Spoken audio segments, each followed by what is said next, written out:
Welcome back. It's the Big Blue Banter, New York Giants football podcast. I'm Dan Schneier, joined as always my co-host Nick Filato. Today we're coming to you on a special night. The Giants have moved to 5-1 with a home victory over the Baltimore Ravens. Once again, underdogs. Once again, down in the fourth quarter by multiple scores. Once again, they come back to win this game. Nick, if I had told you 2 months ago that 3 days ago I was predicting the Giants would beat the Ravens. Now, I didn't give them enough credit for how good and strong they've been in the red zone at turning those opportunities into touchdowns, and I predicted a field goal fest, 19-16. But if I told you 6 weeks ago I predicted they would win to go to 5-1, and they actually did win 3 days later, you would have told me you're a complete idiot and probably an a-hole for ever thinking about this, and a homer. And you would have been, at the time, I would have thought you were right. I would have thought I was crazy. I would have thought maybe I had done too much of those drugs. As Stephen A. Smith said, lay off the you-know-what. But you know what, Nick? There is no reason to assume I'm crazy. There's no reason to assume that I need to lay off anything because the Giants are 5-1. I predicted they would beat the Ravens, and they did. It was an improbable way. This was not the way I expected them to win. But they just keep continuing to find ways to win these football games. And now they move to 5-1, and already next week, they're underdogs against the Jaguars, the 2-4 Jaguars. The Jaguars are home, but I myself have already taken the plus money line, which don't say I'm a jinx, whoever's listening and thinking that, because I've bet the Giants the past 2 weeks. So don't act like I'm a jinx because then you're not accounting for everything. But Nick, we're here. We're 5-1. I can't believe it. My friend texted me this week. He said, do you think the Giants have a chance to win this game? My friend, shout out Dan Egro. He said, the man listens to every pod. He said, do you think I have a chance to win? I said, yeah, I really do. He's like, don't play with me like that. Don't mess with me. I was like, trust me, I really feel like they're real. And he's like, we'll see. We'll see after this game. Well, now what? Now that they won this game, they're real, Nick. They're here. They're real. And as she said, they're spectacular. Yes, Dan, they are real and they are spectacular. I absolutely love it. And I got to say, man, we were optimistic about this team in the preseason before the injuries, and then we kind of pulled back a little bit. But we were optimistic, Dan, because we looked at the schedule. Not because the New York Giants. I love how you're just switching backgrounds. I just went to the brick wall. I wanted brick wall tonight. Just got the green scheme was too messy on the Giants Stadium. We're just going brick wall for now. It's not just the schedule. The New York Giants aren't winning football games because of schedule. They just defeated the Green Bay Packers in London. They just defeated the Baltimore Ravens at home. And I don't even want to hear the excuses. Rashad Bateman wasn't there, all that kind of stuff, because Daniel Jones was thrown at David Sills and Richie James. And I got to say, it was great to have Wan'Dale Robinson back. He made plenty of big plays in this game. I'm sure we'll get into that throughout this podcast. But this New York Giants team is real right now because of the coaching and the coaching putting these players into the positions for them to have success. They are literally maximizing every little bit of potential out of every single one of these players. And I don't remember necessarily the last time a Giants coaching staff has really done it like this. I guess you can probably go back to the Coughlin days and say that he did that throughout his time here. But you want to talk about just getting the most out of every single player. That is what Brian Daboll, Mike Kafka, and Wink Martindale are doing so far. I think we can say this moving forward. When we reference like that is what Brian Daboll is doing, just assume that me and Nick are referring to this as a collective. Yeah. Brian Daboll, Wink Martindale, Mike Kafka, the position coaches, Bobby Johnson. There's plenty to be named that deserve credit. And so just assume it is that. But I will say this, Nick. Brian Daboll is obviously right now the clear-cut front runner for Coach of the Year. There's no way to really argue around it. Some people have said McCarthy. I understand he's dealing with a backup quarterback, but the talent level across the roster cannot be compared with the Cowboys and the Giants. And the Cowboys won games last year with Dak Prescott before Dak Prescott's injury. But the difference here is that not only is he the front runner for Coach of the Year, I think at this point, just looking at this objectively, Nick, I wanted to kind of throw this to you. What teams have you watched at least? And we can really judge this mostly on the island games and then what we've kind of read about and seen. But what teams have you seen this year that you feel like are giving their players a bigger coaching edge than Brian Daboll? Because, I mean, we're looking at another game where it's like they found a new way to win this game. This wasn't really like the other games. This wasn't really like the Titans game. This wasn't really like the Packers comeback win. It was a different kind of breed. I mean, look, let's be honest. Before the very end of the fourth quarter, the Giants had a massive probability to lose. I think according to a stat that Justin Penick tweeted out, they were like, looking at this chart now, they were above 70% for the entire fourth quarter as far as percentage chance to win probability. Oh, the Ravens were. The Giants were 30% or below. And then out of nowhere, the Giants pulled this one out of their ass. So, I mean, who is giving their team a bigger coaching edge when you consider the talent right now across the NFL?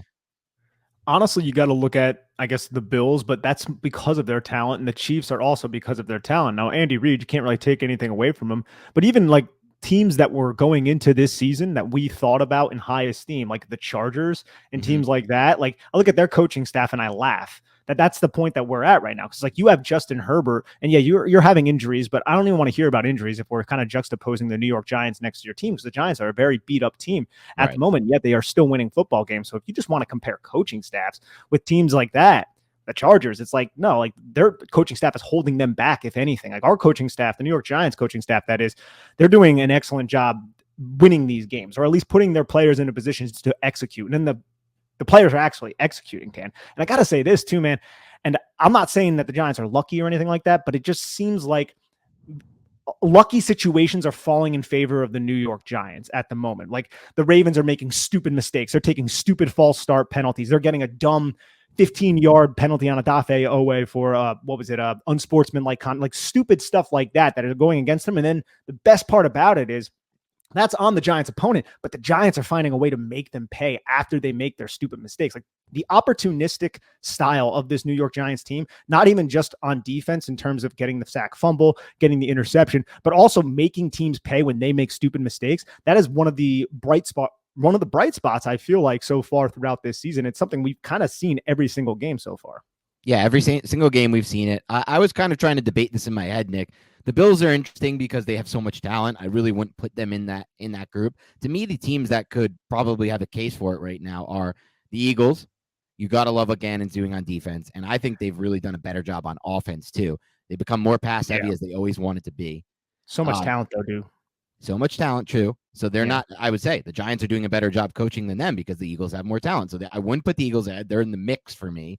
And also not even just like so much talent, but part of it is I want to give them credit for their offensive line coach. I'm forgetting his name now. Stoutland. And all the Eagles offensive linemen today during the intros were like, we're from Stoutland University type of thing. They're just kind of giving him credit for how great of a job he's done. And it's obvious. I mean, look at Mailata and all these guys and how they've progressed. But like you said, there's more talent there. So they don't do it for me. You could say the Cowboys. That's the one that has a good argument. Dan Quinn's doing an incredible job on one side. Kellen Moore's doing an incredible job on another side. Mike McCarthy, whatever. I don't want to give him too much credit for something he doesn't deserve. But those two coordinators have done an incredible job. I mean, look, they've won a lot of games with Cooper Rush. And we can see tonight, especially on that pass at the end where CeeDee Lamb was wide open and Cooper Rush just threw a terrible ball that was intercepted. Like that ball just can't be there. You can see that they're working with nothing at quarterback. So they would be the only argument for me right now that I would say, and this is not me saying Coach Daboll is the best coach in the NFL right now, because people are like responding to that tweet like, oh, what about he's got to do it longer. He's got to prove it. Andy Reid. I'm like, I'm not saying who's the best coach right now in the NFL. I'm saying who's doing the best job right now coaching. The Giants staff might be doing the best job through 6 weeks so far.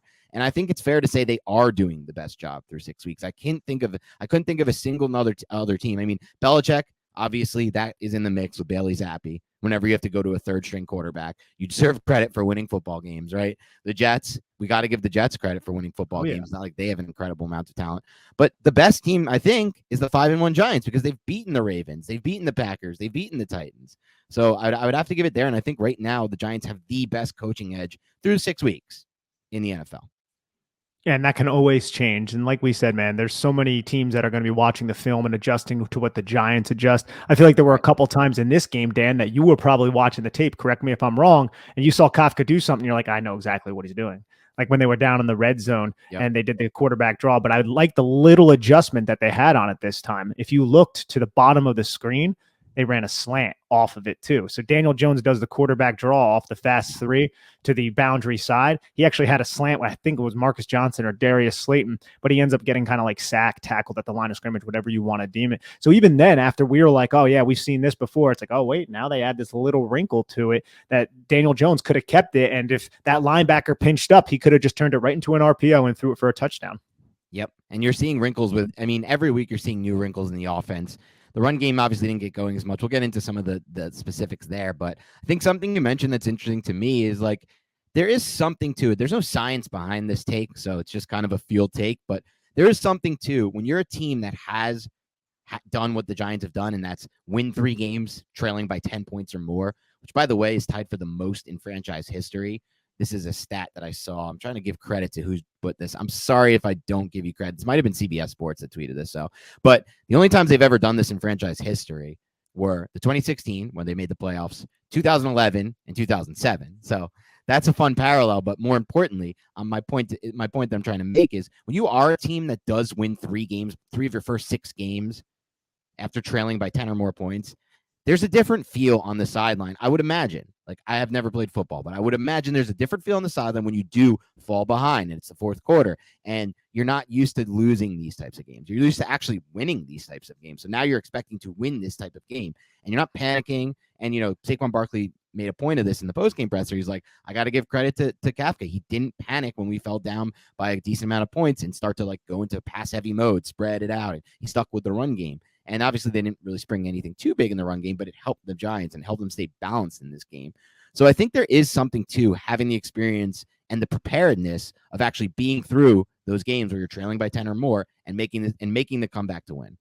There's easily something to it. Just think about it from a human element, not even just a sports element. If you've done something several different times, the likelihood of you understanding how to do it again is greater. And that's exactly what the New York Giants are doing. And like we said a little bit earlier, they're taking advantage of opportunities. Like Lamar Jackson bobbled the snap and then got flushed out. So Julian Love essentially saw all that happen and then just baited Lamar Jackson into throwing a pass that he had no business throwing. That's just an excellent individual play by Julian Love, but it's also piggybacking off of the fact that the Ravens were a mess on offense and made a gigantic mistake. And Lamar probably should have just threw it away instead of trying to force something. And that's the first turnover. And then the second turnover is Kayvon Thibodeaux coming through big with a sack fumble, getting his hand on Lamar Jackson and forcing that fumble where Big Cat jumped on top of it. And it was at that point, man, like just to talk about it from like a fan's perspective, when the Giants entered the fourth quarter, they were down by 10. And I'm sitting there thinking at that point, like, even though the Giants have been comeback kids so far this season, I was pretty bleak at that point. I was like, I don't know if the Giants are going to be able to mount this comeback. Like, again, are they going to really be able to do it? And they did it, dude. That just says something about the resilience of this team. That's the exact word that Brian Daboll used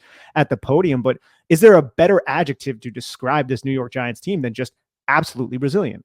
No, there is no better adjective to describe them besides maybe just prepared and creative, because they are those things as well. And there's a reason why when you go into this game, like as we entered that time period you're talking about in this game, realistically speaking, based on the game had gone, Nick, the Giants had no business winning this game. The Giants didn't really do that great of a job stopping the Ravens up to that point.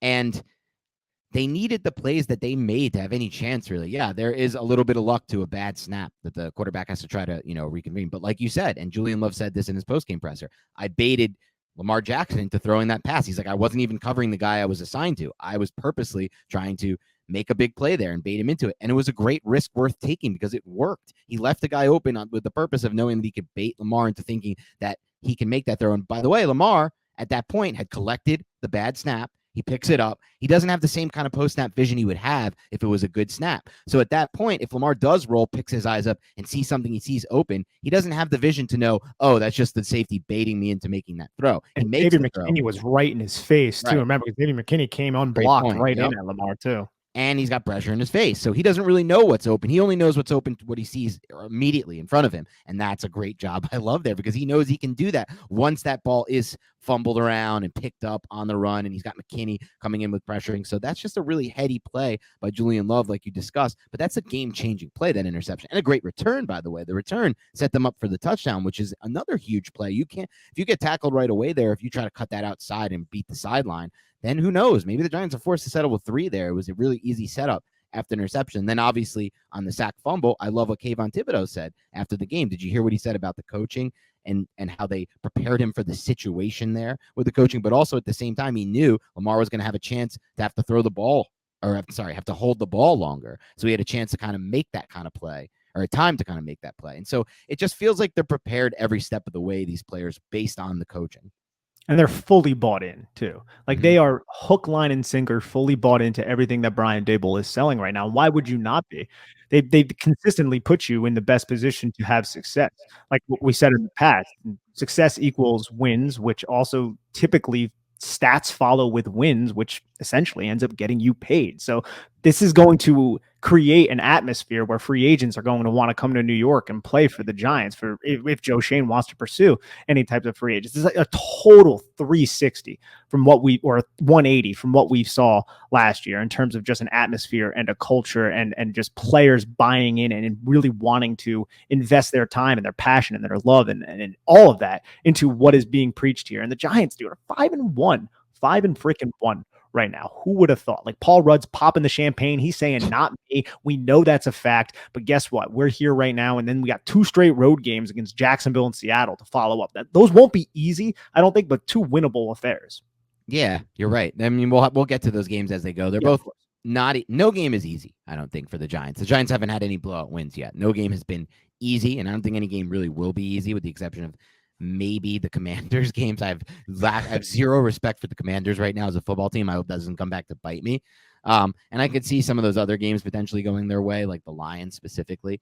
I just have a feeling about that. The Giants are going to move the ball well, but we'll get into all those games as we move. But like you said, there's no game on the opposite side of this right now either. There's no real game I feel like they're a lock to lose. Even the Eagles, I think they're going to have a chance to win those games. And then the next Dallas game, they obviously already had a chance to beat Dallas in the first game. Some things could have gone their way. That was actually a much closer game than people think, and they had a really good chance to win that game. So, like you said, at this point, every game is winnable. Every game will be played with our mindset, like the Giants can win this game. And who would have thought that had any chance of happening? None of us, obviously. I think it's interesting to look at some of the other factors in this win. And I feel like this has been a factor that's been the case all year. It's another nod to the coaching, but it's deserving. Giants had 3 penalties for 25 yards. Okay. The Ravens at 10 for 74. That's a big difference there. And the pass interference in the end. Yeah. And the pass interference in the end zone, that was a pass interference on Slayton. Like you're going to call that every time. There's no home cooking there. There's nothing. So this is also a team that's been disciplined from a penalty standpoint. And that's making a big difference, I think, in these first, it's preparedness. And maybe part of it is that they're just bought into this coaching staff. I don't know what goes into that, but we've had in the past dumb penalties. And that comes from, under an iron fist coach like Joe Judge, who was supposed to eliminate all that. And at times he did in 2020. I want to give him credit where it's due. We talked about that during that win streak. But right now, this is a team that doesn't really beat themselves with stupid errors. They don't. And you got to give a credit to MetLife Stadium crowd, baby. I mean, they were loud. Yeah. Would they have like 4 false starts in the first half? One of them helped knock Justin Tucker out of realistic field goal range. Now, Justin Tucker's realistic field goal range is like 65 yards. But after the Julian Love PBU, which was a low-key huge play, after the Josh Oliver catch was confirmed as a catch, Patrick Ricard, their fullback, takes a false start penalty, and that essentially removes Justin Tucker from really makeable field goal range, and then he ends up doinking it off the upright. Like little plays like that right. Mistake by Ricard, and then on the subsequent play, O'Shane Ximenez just keeps Mark Andrews off of his chest and tackles J.K. Dobbins for a loss. Next play is an incomplete pass. Next thing you know, you have Justin Tucker, who's one of the best kickers in the league, lining up for a 56-yard field goal, and he misses it. And that play could sway so much of the game, and it just feel like the Giants are positioning themselves to earn more of those plays than their opponents at this point. Yeah, you're 100% right. They're putting themselves in a good position to win these games or to make the plays when you need to make the plays. And we didn't even mention like the excellent coaching and player awareness by Saquon Barkley to go down there and not take that touchdown. I mean, you go down there, you end the game. Like I was doing the math in my head, Nick, and I was like, oh, I think they'll probably have to take a field goal attempt with like 2 seconds left. They want to just run it around and throw it up in the air. And then I was like, oh, wait, I did the math wrong. They're literally going to be able to kneel this game out. It's an auto win instead of taking the touchdown. And look, they score a touchdown, they probably win the game anyway, but this is the guaranteed win. And Barkley said after the game, like that's something I talked about before the drive with Daboll. It's something we coach all week. We're well prepared for it. And it adds to the same exact thing I said earlier about Kayvon Thibodeaux, where Thibodeau's like, he said, the greatest part about these coaches, they really help us. And for me being a rookie, they've been teaching me the situations and knowing that when they're down, we knew what they had to go for a long distance to score, really had to go after them. So again, it's all just situational in-game coaching that's making such a big difference, in addition to the game planning difference they're already getting from just having these coordinators through the week deciding how to attack the defense or how to attack the offense. So there's a combination of so much good coaching going on here, the game planning and the situational coaching. And obviously that's a big factor in why they're 5-1. But the great news about that is coaches can't get injured. Coaches are here to stay. So, I mean, you got to be happy about something like that. I bet you Nick Chubb wishes he fell like Saquon Barkley did in week 2 when the Jets came back and won, because Right. that's the reason why Cleveland Yep. ended up losing that game, was because Nick 100%. Chubb scored his 3rd touchdown, got the hat trick, but ended up losing the football game. So that's a really respectful and selfless play by Saquon Barkley. Do you want to talk a little bit about the run defense? Now, I'm interested to see the all-22, Dan, but it looked like to me on 3 of those really long Kenyon Drake runs, they were all sprung when the Giants decided to slant inside. And then basically what happens is you stunt at the line of scrimmage, you gap exchange. So if you're aligned as, say, a 4 or 5 technique, you're going to slant into the B gap, surrendering the C gap that you were previously in. But it seemed like the Ravens dialed up runs to that side all the time that took advantage of the Giants slanting inside, and all the Ravens had to do was block down. So basically, the Giants were positioning themselves in a place where the Ravens had an easier block, and it sprung like 3 Kenyon Drake runs. I think all 3 of his big runs were all when the Giants were slanting in one direction to try to gain penetration. It was just kind of like a chess match win for Greg Roman, and not necessarily the Giants' run defense just absolutely getting pushed around and bullied. Now, obviously, the Ravens have a very physical rushing attack, and I feel like the Ravens, and I'm doing this off the non-all-22, by the way, obviously, the Ravens have a very physical rushing attack, and they are going to win up front from time to time. But I didn't necessarily come away just being like, oh, wow, the Giants' run defense is horrendous. It just seemed like a lot of those runs were the same exact thing, and it was just somewhat bad luck and bad timing. I think you made the point correctly. I don't think there's much debate over this, and we'll see. We don't know for sure, but we'll see it when we look at the film. And that doesn't all that much surprise me, because, yeah, we went into this game thinking like, oh, man, we might be overmatched from a personnel standpoint, right? We talked a lot about with Ken McCusick how if the Ravens use big personnel like they have been so much this season, more than any other team, Giants don't really have it to match. But really, like you said, it was a scheme thing, and that is not alarming to me, because I think Greg Roman is one of the best run schemers in the NFL, and that's just he's just going to win some of these battles and also I think he's coached enough against Wandell to maybe have some tips on when the Giants are going to take that aggressive stance and when they'll be most vulnerable. But we now have seen at least 2 of the 6 games an opposing offensive coordinator figure out schemed ways to create big chunks in the run game. Obviously, Kellen Moore being one of them, and obviously now we've seen it with Greg Roman, and that's just something that I think is part of being in a Wink Martindale defense, I would guess. If you have this type of coordinator, it can't be perfect all around. So, I would say I would say yes, and also it's just the Giants just need to watch Lamar Jackson. A lot of their runs are going into the mesh big point. thing too. Yep.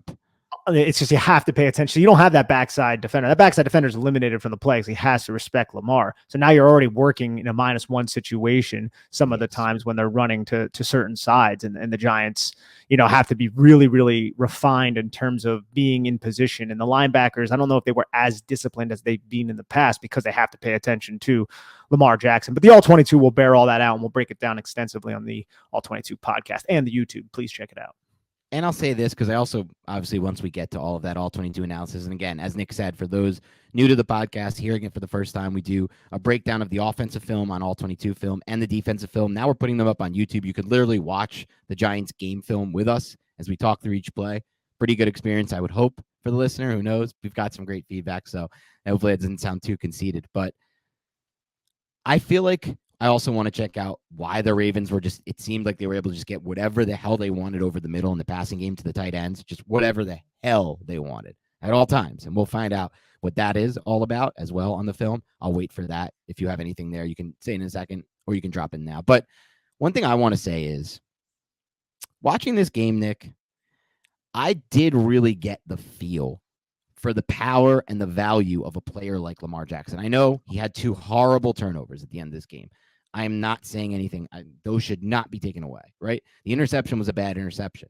Julian Love baited him. He tried to make a play, which he's done before on a broken snap. The fumble, it is what it is. I think that was just an amazing defensive play, to be completely honest. I don't really put that against him. But getting the feeling watching this guy like Lamar Jackson out there, you feel so helpless as a fan. You must feel like in such a tough spot as a defense. After the game, Wink Martindale even basically said something about this. I'm trying to find this quote now, where Wink was basically like, that quarterback, he said, that quarterback's unbelievable. I'm just glad it's over. This was just game 6. Like, basically just kind of alluding to the stress that he was put through trying to coach a game against this guy. He's like, what I said in the press conference is what I felt, but it was a lot of fun to win it. I'll tell you that. And because obviously Wink really wants to win this freaking game no matter what he says. but it is stressful to try to defend him. I felt like as a fan, there were times the Giants had him dead to rights and he just broke a tackle. You just never feel comfortable or confident that you can stop this guy on 3 or 4 downs, depending on the game situation when he's back there. And so I just felt like that was really interesting to watch at the quarterback position. I know obviously the turnovers played a key role in the end. Great for the Giants. Great job. But it was scary to go against him on every series. It's definitely scary. I think Dexter Lawrence had him dead to rights, backed up on the goal line, and Lamar Jackson somehow like broke his tackle and rushed for like 12 yards or something. And then a couple drives later, around the same area of the field, Dexter Lawrence ends up getting that sack against Kevin Zeitler, I believe it was. And I got to say something, man. Like Dexter Lawrence, he's obviously from a power standpoint, it's very impressive. He's having a career year. He's everything that we hoped that he could be when he was selected 17th overall back in 2019.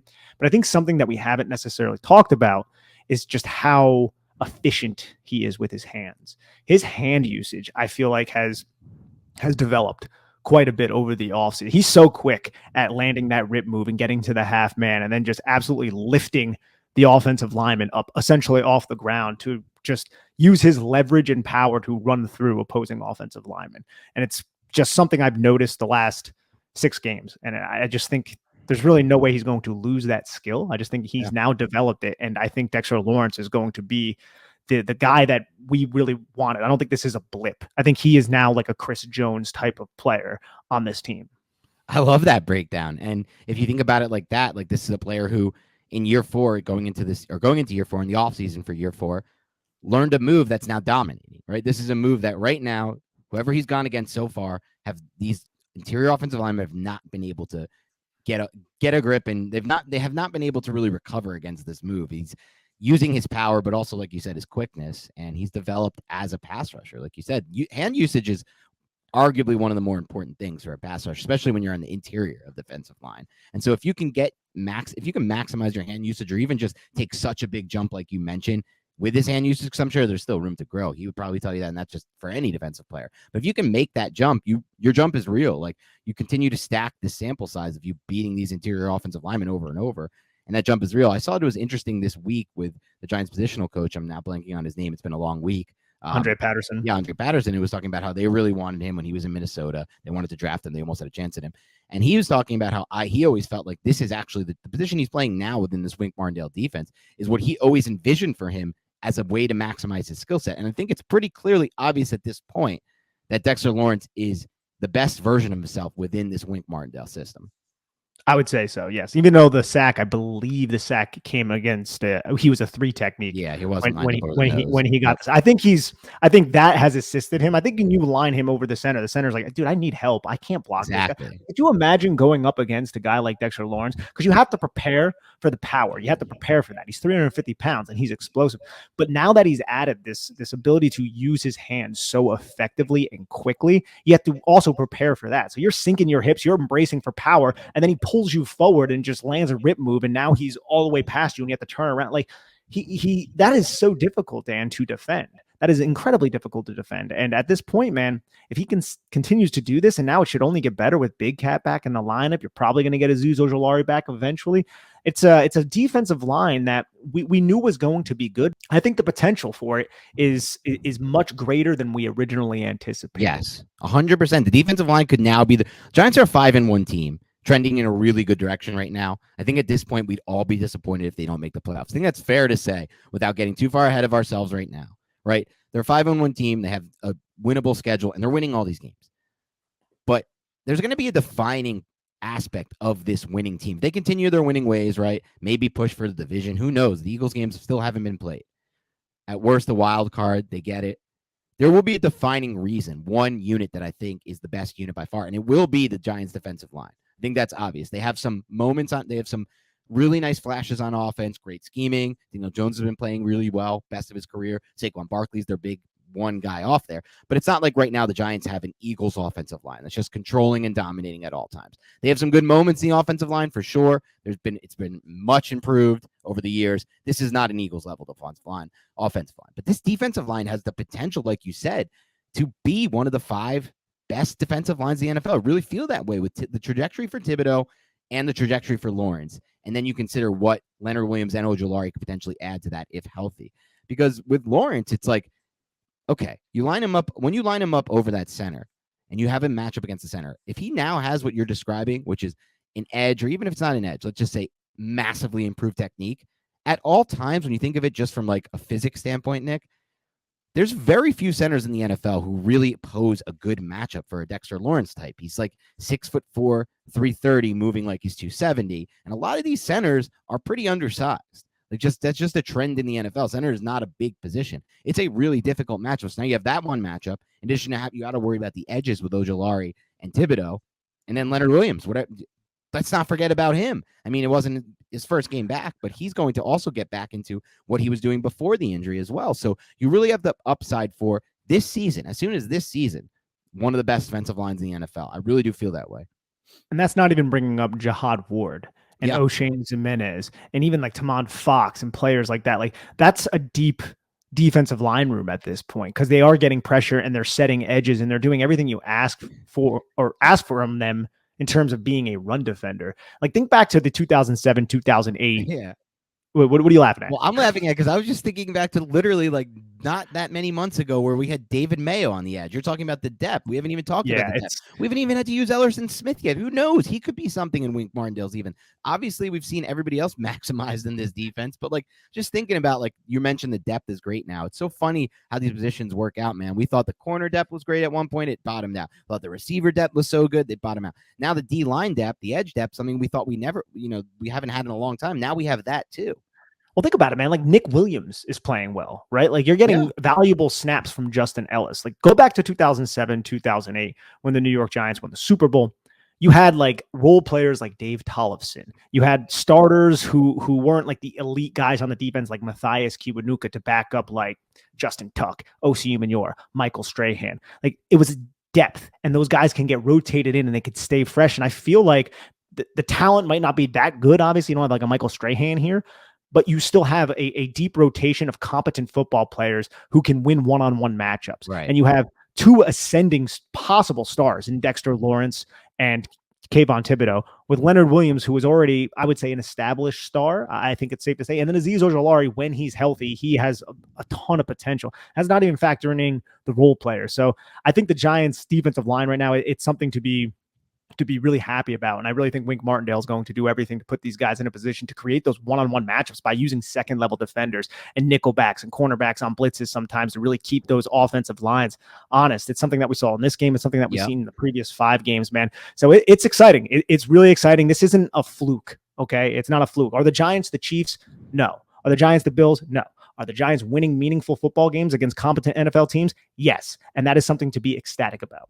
Without a doubt. They're winning these games fair and square. Once again, it's another fair and square win. Like the Giants didn't get any kind of crazy call that led to this win. There's no roughing the passer to extend a drive. The turnovers played a key role for the Giants in this one. The Ravens made quote unquote mistakes, but I don't know if those were even mistakes. I think the Julian Love interception was Julian Love making an incredible individual play and a heady play. And again, the Kayvon Thibodeau play was, in my opinion, a player making an incredible individual play. He got around there pretty damn fast. And I know he said it was like, he described it as not the fastest sack. He described it as like one of those you fight through type of sacks. But I mean, when we'll watch the tape again, he was in there pretty damn fast. And not only was he in there pretty damn fast, he closed out the sack by going for the football. It's an incredible individual play. Like you watch those arms come around. It's a long arm rip at that football. Hits it, makes perfect contact with it. Instead of going for the player, that changes the game. Sack there, Lamar can get out of that second. And Lamar gets out of long goal, long to go situations all the time with either his legs or his arm. And so that's a game closing play. And I want to talk a little bit about Kayvon Thibodeaux right now because, the narrative on him had been like, comes back from the injury against Dallas.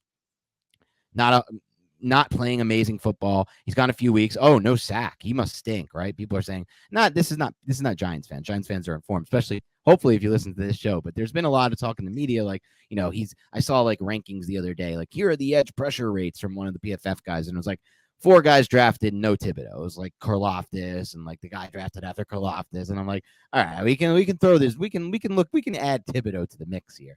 But closing that play out, I mean, I go back to this a lot with Kayvon Thibodeaux. Breakout age is a big factor for me with prospects. And I remember 3 years ago, Nick, or 2 years ago, whenever it was this point, when we were discussing Kayvon Thibodeaux, watching him during that first season at Oregon, where he kind of came into prominence. We're like, oh my God, can you imagine this guy on the Giants? Like, it was like a pipe dream. We're like, this guy's like going to be a lock, number 1 overall pick. That's the trajectory. because what he did at 18 years old, and this is my whole thing with breakout age. He's 18 years old going up against 22-year-old accountants, as you like to call them, but like not accountants, but these offensive linemen who have like year 8 of eligibility. They have COVID eligibility. They have all sorts. Well, no, that was before COVID. They have like all sorts of things that some of these offensive linemen are so old in college. And he's 18 years old and he has 8.5 sacks and 11.5 tackles for loss as a true freshman at Oregon. 8.5 and 11.5.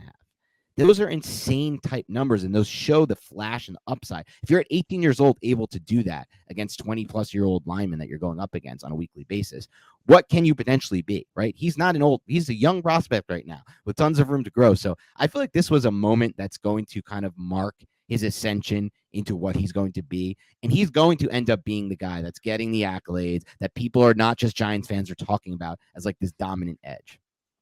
Oh, and he's going to thrive in that moment too, because his personality is so infectious. Think about it from an offensive line perspective, from a protection perspective. Kayvon Thibodeaux continues this trajectory. You can't slide protection towards Kayvon Thibodeaux when you have Dexter Lawrence and you have Leonard Williams, and if Azeez Ojulari can come back. And that's another reason why having a full complement of competent pass rushers can really just wreak havoc against opponents, especially in games like what the Giants have been in, these close games where you might have to pass in the fourth quarter. And also if the Giants can find ways to jump out early and gain early leads and then force a lot of opposing throws in the second half. And then you have this pass rush that can just pin their ears back and get after the opposing quarterback. That's realistic. I mean, the Giants can have that maybe by the end of the season if we continue to see, I should say, the trajectory of a progression that we're seeing from Kayvon Thibodeaux, who, like you said, missed the first 2 games of the season. Right. And then may not even be 100% healthy yet. Like, we don't know what that, I mean, I'm sure he's fine. He looks like he's fine out there, but might be another gear that he can get to from a health standpoint as he just works through the injury. And obviously from a development standpoint, we're obviously seeing that Dexter Lawrence has developed with great coaching. What is somebody like Kayvon Thibodeaux going to develop as? As he's already mentioned, the coaching has had an impact on what we're seeing already from him as a player for the Giants. I think it's a huge deal. I really do. And I think additions like Jalen Smith can go a long way. Now, he didn't have like a lot of big impact plays in this game. There was one play, though, I saw where he was like on the far hash and he tracked down, I can't remember exactly who it was, all the way to the sideline, just showing so much. Right. So much range. So much range, man. So much range. And that's not something that we see consistently from Tay Crowder. And I think Crowder is a good athlete, but I think Crowder is a better athlete going forward when he's square and he doesn't have to transition laterally, pivot, shift his weight, and then explode. He's better when it's just like quick twitch. I'm lined up square to the line of scrimmage, hike, and then he just shoots out of a cannon. That's where Tay Crowder has that really type of explosiveness that kind of jumps off the page at you. Whereas Jalen Smith, I feel like, is so much better operating in space and using his range to get sideline to sideline. Yeah, I think that's an excellent take. And I think that's part of the reason why Jalen Smith has been such an excellent addition for the Giants since they signed him. And there's another player that really has made an impact. I want to talk some players with you, but I want to still touch on some big picture stuff that we probably haven't gotten to. You mentioned earlier that there was comment that you felt like MetLife Stadium was rocking, right? And that's something we heard after the game from Saquon Barkley, who basically said this was the loudest it's been for him there. We heard it from Julian Love when he was like, after that interception, it felt like the stadium was legitimately shaking. And he's like, I blacked out. He told us, he's like, I believe that. He's like, I blacked out after that kind of. So I can't really tell you the extent of it. But I feel like over the years, there was actually a study, RJ White, my boss over at CBS Sports, and he runs Sportsline too. He did a great study on home field advantage going into the season. And the Giants are one of like the 3 or 4 worst teams for home field advantage. Now, this is taking into account like spreads. This is a betting thing. But they were the Washington football team was dead last, and they've been for a while. But the Giants were like top 3 in that. And I think they're finally getting back. And this is also a little bit of anecdotal evidence, speaking with my brother who was at the game today. Shout out Maddie Schneier with my mom. Really special moment for her. She was really happy about it. But he said it was the best he's felt and the best it's been there at that stadium since that 2011 division game against the Atlanta Falcons, a game I was at.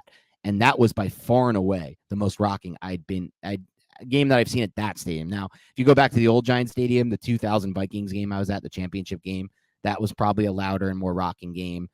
There were some moments throughout that first stadium. But as far as this goes now, I feel like there's a case to be made. The Giants have reestablished their home field edge. Just talking about all your experiences going to Giant games, I think you're right. I think the last time I've been to a Giant game was like 2010, and the Giants played, ironically enough, the Jacksonville Jags, and Oh yeah. and it was David Garrard, and I think they won the game, if I'm not mistaken. But I was home on leave. But I haven't been to a Giant game in so long. I really need to get there, man. But how about from what you heard on TV? Just your thoughts on, Yeah. Oh yeah, dude. I mean, it different. seemed like that, and I'm not even speaking just from what's happening in terms of the sound. I mean, I'm sure that's something that was definitely felt and it was palpable, but just the Ravens, they just had so many false start penalties. They had so many just stupid, silly mistakes that some of them can be attributed to the fact that their communication was a little off, and that's usually how false start penalties materializes. It's really loud. You're trying to get on the same page, and then just a little shimmer because you thought the ball was hiked, and that's all it takes. And there were so many early on in the game. It was like pre-game jitters from the Baltimore Ravens, and the Giants, like we said, one of them, that one on Patrick Ricard, probably knocked Justin Tucker out of field goal range because they tried the field goal, and then it just was no dice. It ends up hitting the upright. We get the doink, and if they have that extra 5 yards, I mean, Justin Tucker might put that to the upright. 100%. He makes that kick without a doubt if it's 5 yards. The only reason he misses that kick is because of those 5 yards, because that's just a little bit more online, and it had the distance. The distance was no issue, obviously. It's Justin Tucker. And it's funny because they just went over this week how Justin Tucker's kicks, they did like a sports science, and they're like the most on straight down the line kicks. And so this week we finally get a Justin Tucker kick that doesn't go straight down the line and veers off just in perfect fashion for the doink. So that's just great luck. Like you said, there's been some luck for the Giants. Great. Who cares? That's what winning. That's what goes. There's variance in all sports. We'll take it right now. We'll take the good variance any day. Like it is what it is from that. 100%, Dan. But even then, like, it's not like the Giants were flawless. Like, they had a drive where they went 3 and out with 2 drops by Darius Slayton and Wan'Dale Robinson. So they were having their bumps and bruises, but they were just such a freaking resilient team that they still find a way to put themselves in the position to win against quality opponents. And some cool stats I want to throw out there. This one, I think Justin Pennick tweeted this. Shout out Justin Pennick. The Giants' leading receiver today was Daniel Bellinger, 38 yards. We'll talk about him in a little bit. We'll get into some players. They didn't produce a single play in this whole game, Nick, of 20-plus yards. That is wild. Not one explosive play in the game. They got outgained 406 yards to 238, and then they still beat the freaking Ravens. Just insane. Insane win to have when you think of it from that standpoint. Giants have more rushing. Saquon Barkley has more rushing yards this season through 6 games than all of last year. Obviously, injuries probably clearly played a factor in that. It's just amazing, really, to watch this Giants team do what they did here and come up with a win. I want to talk a little bit about some individual players, like I said, specifically Wandell and Bellinger on the offensive side of the ball and Evan Neal. But before we do that, I did want to ask you one more thing. This is just an observation I've had, Nick, and we can go to the tape. We can think back to what we evaluated on the tape from the recent weeks and then just what you saw today. There's something different about the 3rd and long situations for the Giants this season when they're on offense.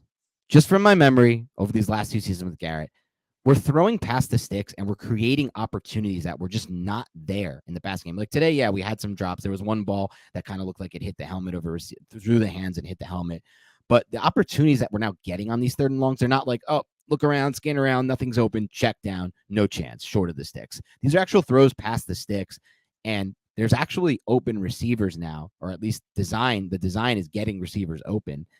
And they're having opportunities to convert these 3rd and longs that I just haven't seen in recent years. So I'm curious to kind of like get your take on that, and maybe as we work through the film, we can dive into maybe why that's happening. We've discussed some of the plays, some of the decisions that have led to that, but in the previous weeks. But it's just something I've noticed. They now have a chance on these 3rd and longs. It's undeniable how much better they are in 3rd and long situations. I think some of it has to be attributed to Daniel Jones, who's doing a really good job. Like Daniel Jones, the 3rd and 14 and then a 3rd and 12 on their first touchdown drive. When you need a touchdown in that situation, you find yourself in a 3rd and 14. You usually don't come out of that. He hits Darius Slayton, just great timing, good route by Darius Slayton to uncover at the right around the sticks. And then he just kind of bends inside and sits, and Daniel Jones just delivers it right between the numbers for Darius Slayton. And then on the 3rd and 12, that was excellent scheme, but also a good play by Daniel Jones. And on both of those plays, Daniel Jones stepping up into the pocket and kind of trusting his offensive line like we haven't necessarily seen even this season at some points. Like he's really trusting his offensive line. I felt like the offensive line played pretty damn well, but on that 3rd and 12, it was a bunch set. Wan'Dale Robinson just ran a pivot, like a whip route, essentially came back inside, but instead of coming back inside and staying flat, he angled up towards the 3rd down sticks, and Daniel Jones put it right where it needed to be, and Wan'Dale Robinson kind of dove forward for a 1st down. Those are 2 3rd and long situations that ended up leading for a touchdown. Like Daniel Jones, a lot of people come at him, knock him, and I'm not saying he's Josh Allen or Patrick Mahomes. He's not. Like we've been very objective about who Daniel Jones is, or at least I feel like we have on this podcast. But I'll say this, Giants are winning some of these games, and Daniel Jones isn't just a passenger in these wins. Like Daniel Jones is a reason why they're winning some of these football games when he does step up big in those types of situations and make throws on 3rd and long situations. This isn't the first week that he's done it. He's done it several weeks this season, and I think he deserves some praise for that. He definitely deserves some praise for that, because like you just think about the Darius Slayton throw, for example. That's a good anticipatory throw, and he drives the football in with good ball on those types of, on that range of the field. He's done an excellent job this season, at least, of driving those throws in with good ball placement, a nice compact throw. And like you said, on the 3rd and long to Wandell is another great throw by him. And more importantly than all that for me, I think I've seen serious strides now in what you said. The key factor is what is the takeaway you had there, Nick, which is he's starting to trust his offensive line better, and he's starting to actually manipulate the pocket. There was a great example on a play I just quote tweeted recently. Bobby Skinner used it to kind of show Evan Neal operating a vertical pass set, which was great. Evan Neal did a great job of it. But what I really liked about it also was watching Daniel Jones and his feet, because in the past, I've seen an exact example of this. He felt like Evan Neal or Thomas, and this has happened like multiple times throughout the first week, not last week, but in the earlier weeks, where he felt like Thomas or Neal got beat, even though really Thomas and Neal had time to settle, and they did resettle, and they didn't end up getting beat, and he bailed the pocket or he rolled right on those plays. This time, he instead did exactly what I was hoping, what we want to see from all these quarterbacks. He reset the pocket and manipulated with just 2 short steps to his left, and then found Barkley underneath, who was short of the sticks. Obviously there, but it gave the Giants an opportunity after that to make a play. But it was short of 6, but that's not important. It's not about what was open on that specific play. It's about Daniel Jones doing a good job to trust the pocket, to trust his tackles to resettle there, or in that case, it was just Neal, and then to kind of find a new platform to throw from. And it was a nice platform to throw from, right? Like that's the thing, that might have looked like an early pressure, but it wasn't. And he did a good job of recognizing, I don't need to bail from this pocket. I can reset and manipulate the pocket and find a new throwing lane. And so I think he's done a much better in week 5, at least on film. That was obvious. We talked about it on our film breakdown. We'll see now. We can't really touch on this now without the all 22, but I do think even from those types of clips, you can just watch his feet and watch how much more, like you said, confident he is in this offensive line. A lot more confident in the protection as a whole, because sometimes it's not even just the offensive line. I feel like Kafka, one thing that he does pretty well is he'll keep that H-back in there, that wing back, just a chip and release. And that is a nice little check down for Daniel Jones if nothing comes open downfield, or he'll keep Saquon Barkley in. And I also feel like it's something that a lot of NFL offenses do, but as a team that just had Jason Garrett as their offensive coordinator, we didn't really see it as consistent as we would have liked when he was here. I love how this coaching staff uses front side play concepts, essentially the side like a post wheel, say, which they used twice, the Giants, on the 2nd touchdown drive. They use these front side main concepts where Daniel Jones will look to see if there's a vertical edge to that side to open up and clear out backside routes, backside intermediate routes, backside drag routes. And we saw it with the Wan'Dale Robinson intermediate pass that I think went to for 17 yards or something like that on a 2nd and 11. And then 2 plays later on a 2nd and 5, Daniel Jones finds David Sills, which that one was from a 3-by-1 set. The one previous was a 2-by-2 set. David Sills just basically runs a drag route. And what Kafka does, he works these routes in tandem. You have the post wheel. If that's not there, that's fine.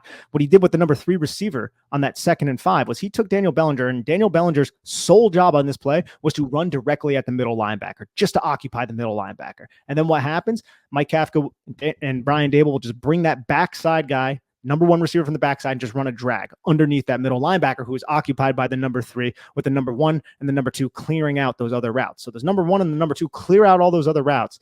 If it's there, Daniel Jones can throw that vert. But if it's not there, now you have a simple check down underneath all of that stuff that was just cleared out. And it Yes. ended up going for like 8 yards. And it's something that we've seen every freaking week, Yeah. Dan. And it's simple football. It's not complex. They're not reinventing the wheel here, the New York Giants, but we didn't necessarily see that much last year. Didn't see that much. We didn't see a lot of free yards in the last offense. And it is some, okay, yeah, you're right. It's not reinventing the wheel. They're not creating anything that we've never seen that now teams are going to like copycat, which we've seen with some other, whatever, coaches in the NFL.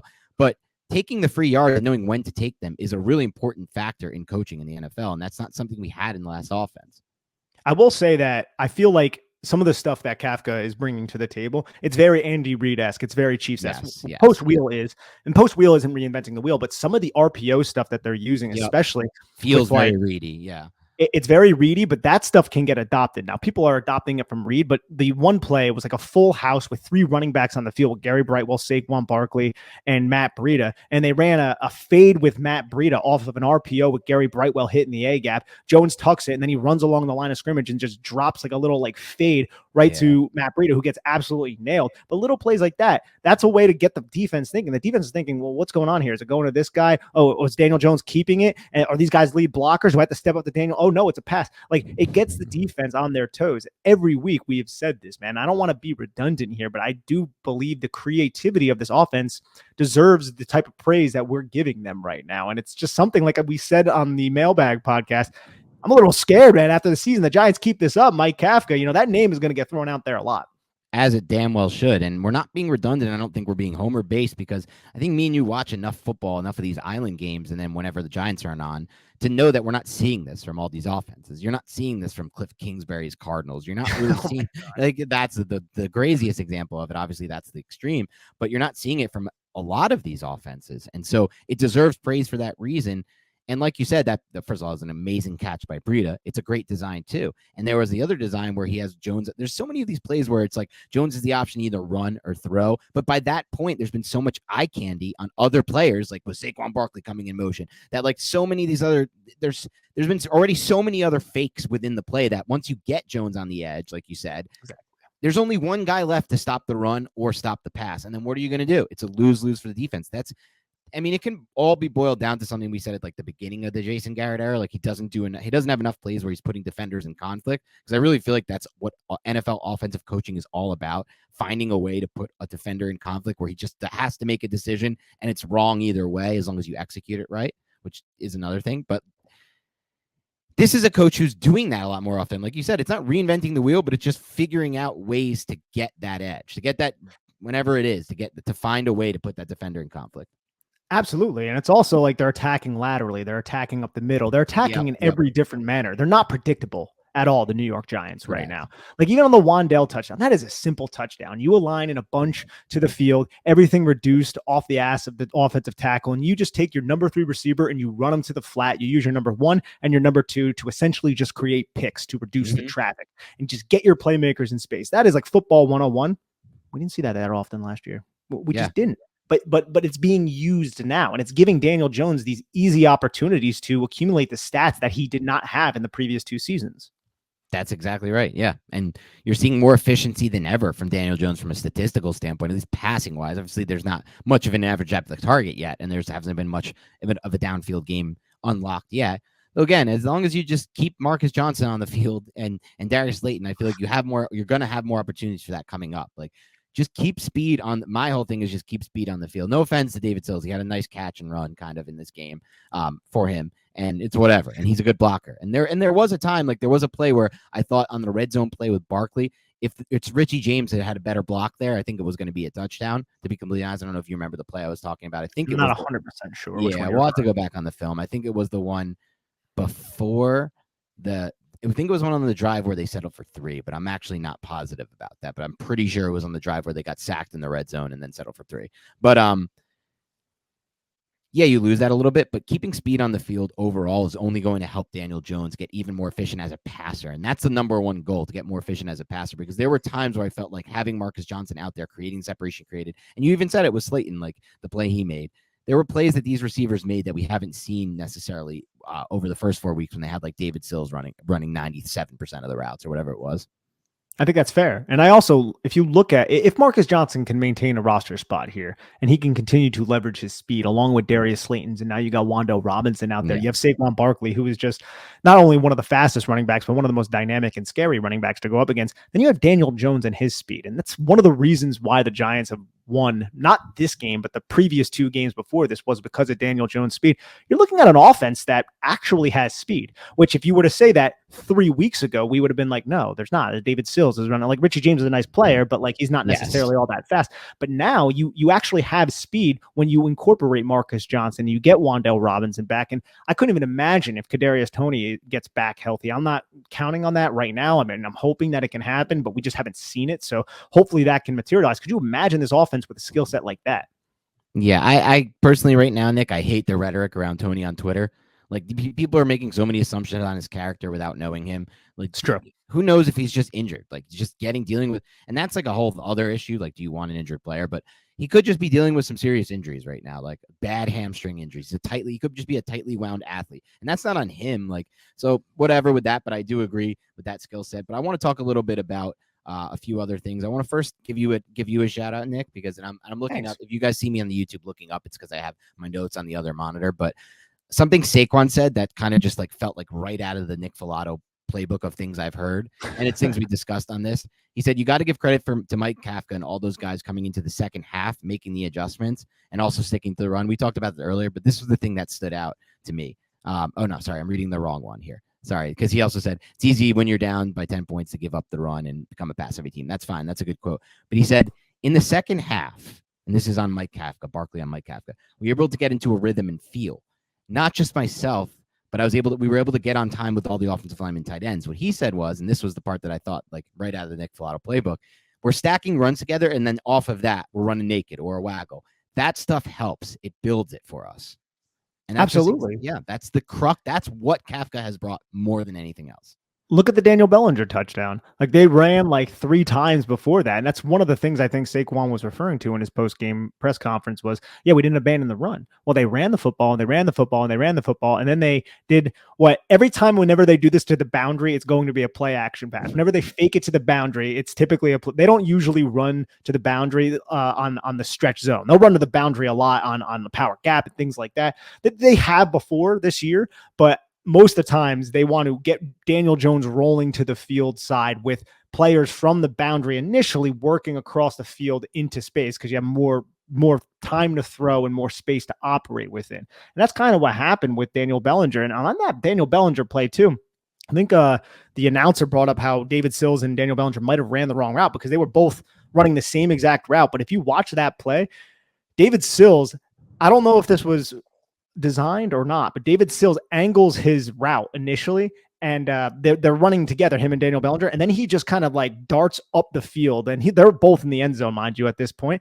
and both the defenders paid attention to David Sills and left Daniel Bellinger just sitting there, and there was a zone defender maybe like 5 yards. Daniel Bellinger did a great job just stopping. He didn't continue his route to flow into the zone. He stopped, and Daniel Jones just threw him the football right there. Like, that was a great play by Daniel Bellinger, but again, the defense pursued the run because they were just run. Now we're going to hit you with the play action pass, and the play action pass worked. Yeah, and that was an excellent analysis of it, Nick, and it goes right along the lines of what Daniel Jones said after the game. He said on rookie Daniel Bellinger, he said he's found ways to make instinctual football plays. He's got a knack for getting open, finding space, and making key plays for us. That's exactly what you just said. He found the space in the zone, he got open, and he figured out where to settle down for his quarterback. And that's exactly what he did to give Daniel Jones an opportunity there to throw that unbelievably important touchdown. So let's talk a little bit about some players now, starting with Daniel Bellinger, the guy with knack for getting open, finding open space, making plays in the passing game. They trust him in the red zone. They design things for him in the red zone. He makes key blocks. You posted something on Twitter after the game, Nick, for those who haven't seen it, of Daniel Bellinger. Ooh, look at this video component. Oh, yes. The Big Blue Banter podcast getting a little more video savvy over here. Thanks to Nick. But after the game, you posted even a key block Daniel Bellinger threw on the big time Gary Brentwell special teams play. Hallelujah, Nick, by the way. Hallelujah. The Giants finally got a special teams play. I know they've recovered some lucky fumbles on special teams, which is just basically bad error on the other team's part. But we finally did something right in the special teams game to give us an edge with that Gary Brentwell return. But again, Daniel Bellinger, key block on that return. Daniel Bellinger continues to block well in the offense too. So now we've got a guy really operating in 3 levels of the game. He's helping you in the passing game. He's helping you as a blocker in the run game. And he's helping you as a blocker on special teams. Yeah, let's exit out of the ESPN right there because they always try to do their little ads. So for those watching on YouTube, you could see this is the Daniel Bellinger touchdown that we were just talking about. There were 3 consecutive runs. You see play action to the boundary. Daniel Jones sets up, touchdown right there. But watch David Sills and Daniel Bellinger. They're running essentially like the same route. You can see 56 trying to wall off Daniel Bellinger initially. Then he just transitions right to David Sills, and both Chuck Clark and Josh Bynes, the linebacker or the safety and the linebacker respectively, pay attention to David Sills, and Daniel Bellinger comes right open. And you see that zone defender right there. Daniel Bellinger, instead of flowing into the zone, he just stops. And him and Daniel Jones are on the same exact pace as Daniel Jones throws this football with the defender right in his face for that touchdown. That is a very good play right there by Daniel Jones and Daniel Bellinger. Just wanted to show that to the audience watching on YouTube. And I can also bring up the Daniel Bellinger block that you were referring to before, Dan, because that was just a really tough block. Now, it was on Tylan Wallace, who is a wide receiver, but still a special teams defensive player if you want to look at him in that manner. And also, man, Gary Brightwell, bro. Gary Brightwell had some jukes there. Now, one of the jukes that he landed was on Justin Tucker, but it was pretty impressive, man. It was pretty good body control. I'm going to bring that up though. Yeah, I want to see that play too, so you can show the viewers not only the key block that Bellinger made to spring this. I don't care who it's against; those guys are on special teams doing their jobs on the other side of the ball. And there's a reason Tylan Wallace is out there. He's a tough receiver who's probably good in that role. I'm sure if the Ravens are using him, but like you said with Brightwell, one thing that's interesting to me about Gary Brightwell, he's somebody you come in right. We have Joe Shane come in, Brian Daboll, new regime. You expect like maybe Brightwell gets cut. Right? Maybe Brightwell doesn't even make the team. He's a previous regime holdover. Instead, the coaches found a way to maximize him as well, and he's taking well to the coaching. And like you said, he's been an impact player as well. Look at these jukes. Wow, I love this angle that you got up here, Nick. Juking. Yeah. And a face mask penalty there that was missed too. That was missed. Yeah. We already got one earlier in the game, so that's all right. We'll take it. But here's Daniel Bellinger right to your right. Just drive this dude into the ground to allow Gary Brightwell to pick up extra yards. Watch, here's the 25 yards. If he doesn't make that block, that's 25 yards fewer for the Giants there, because that's they're tackled at 25 there. 22. Exactly. Like little plays like that, man, by contributors that you didn't necessarily expect to be critical in their first season, they're coming through. Like, and if you look at this game, man, you had a touchdown to Wan'Dale Robinson in essentially his first game action, a touchdown to Daniel Bellinger. Those are 2 rookies right there. And Gary Brightwell, second-year player, huge play on special teams. That's a gigantic play that helped set up a Giants score. Like that, if that play doesn't happen, we're not 100% sure if the Giants end up winning this football game, dude. So you got a lot of contributions from these young players. Obviously, the strip sack fumble by Kayvon Thibodeaux as well. That can't go without being said either. So the youth movement, man, I love it, dude. There's just so much excitement around this team, and it's all warranted too. I don't believe it's unwarranted. You're 5-1, and everyone expected you to be 1-5 at this point. Yeah, you nailed it, Nick. This was a breakout game for the Giants rookie class, and that's something that will be a big factor. If the Giants want to continue to be this team that wins 5 of every 6 football games, and that's crazy, right? Like, we're not expecting them to be that good. But let's say they're a team that wins 4 of every 5 or 4 of every 6, whatever it may be, they're going to need contributions from the rookie class. During the magical 2007 Giants season, they ended up getting massive contributions later in the season. It came even later. Ahmad Bradshaw was a late bloomer that year. Kevin Boss as well, 5th round pick, 7th round pick there respectively. Bradshaw was the 7th, Boss the 5th. Now they're getting those contributions even earlier. This was a big week for the rookies. I want to talk about both Neal and Robinson with you. So I want to get into both of those guys because those were 2 of the biggest contributors. You mentioned Bellinger. You mentioned, obviously, Dane Belton had a big impact in this game. And then, of course, Kayvon Thibodeaux. That's 5 guys who had a massive impact already on this game for the Giants from the rookies. And before we get to both Robinson and Neal, I want to ask you about Bellinger right now. I'll say this, Nick. I did not expect him to be this damn good, this damn fast. A 4th round pick. I can't remember another Giants 4th round pick having this kind of impact this fast since Kevin Boss in the 5th round, really. But as far as 4th rounds go, like, look, Julian Love has developed into an amazing player. We both want to re-sign him. He wasn't like this his rookie year. He wasn't contributing right away like Bellinger has. Same goes for like any of the other guys they've nabbed there, Darnay Holmes, players who contribute now but weren't that. Can you remember when the last time the Giants have had a 4th round pick? I should have brought this up before the podcast, but I really feel like the Bellinger ceiling is much higher than I maybe initially expected. It absolutely is. I mean, we're 6 games in right now, Dan, and look at what this kid is doing. This kid has 3 touchdowns on the season. They are designing plays in the red zone specifically for him. Now, is some of that because the New York Giants don't necessarily have the receiving weapons that they ideally would want? Yeah, I think so. Is some of it because Jordan Akins didn't make the team, probably because of the ascension of Daniel Bellinger, and Ricky Seals-Jones ended up getting injured and getting converted to IR? Yeah, maybe a little bit. But I think so much credit deserves to go to this kid, man. Like Frank Bellinger, if you're listening, which I'm sure you're not, but if you're listening, you need to pat yourself on the back for raising one heck of a worker, because this kid is working his ass off to put himself in the position to earn these targets, man. Because Tanner Hudson could be earning these targets. You know, this could be another tight end doing this right now, but it's not. It's Daniel Bellinger, and it's not even just the fact that he is having this much of an impact as a receiver, Dan. This kid's blocking his ass off, man. This kid is springing huge runs, and not even just from like the split action type of looks where he's the H-back coming with momentum to kick out the end man. No, he's doing it in line. Like, and this is a rookie. You rarely see this from a rookie tight end, from a receiving standpoint and from a blocking standpoint. And we said when the Giants drafted him, they could have found lightning in the bottle just because he is coming from an offense that runs the football so much that he has that understanding, yet his receiving skills haven't been put on display yet. So if those things are actually in him and it can be manifested by this Giants coaching staff, then you could have really found a steal here. And I think the Giants have found a steal here. Yeah, it's really interesting you mentioned that, because the consistency is the factor that stands out the most for me. He's been thrust into the starting role basically from the start. Now he played in this game, I believe. I tweeted it, but now I don't have the stats from me because I'm looking at the draft history page that I just got up here for a fun conversation potentially. But I believe he played the most snaps that he played. I don't think he did. There's a chance he didn't miss a single snap today, Nick. I read that. I don't know if that's confirmed, but I'm pretty sure he didn't miss a snap. And he had an 82% route participation number, which is the highest mark for the season.